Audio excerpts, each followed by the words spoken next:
Hello, হ্যাঁ বন্ধু, হ্যাঁ আমি একটু পুলে আসলাম। এই যে বাজার থেকে তেল আনতাম, এই যে ফিট আসি যে বাজবো তো যা তোর কি করবো তা? হ্যাঁ, ও আচ্ছা, তাহলে কি তোর আমি ঈদের বাজার যাবো নাকি?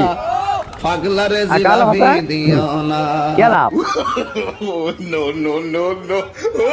হ্যাঁ কব, তুমি কইতা তো আমি ফোন আছি যা, আমি ফোন আছি আমরা ঈদের পরে না মানে কি সহ্য করতাম বুঝা বন্ধু, ফোনটা হতো ঈদের পরে কি সহ্য যায় মানে করতাম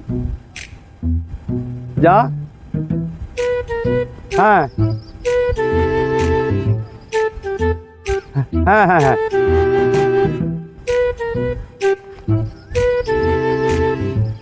হ্যাঁ আচ্ছা আচ্ছা আচ্ছা আচ্ছা হ্যাঁ হ্যাঁ হ্যাঁ হ্যাঁ আচ্ছা বন্ধু তাহলে আমার রাখতে দে, আমি এত বাচ্চাকে তাহলে ফিটা ফিটা বাজবো বুঝা। আচ্ছা আই সর্বনাশ, আমার তেল কেলা নিছে গাড়ি, আমার বউকে ফিটা ফিটা পারবো রে।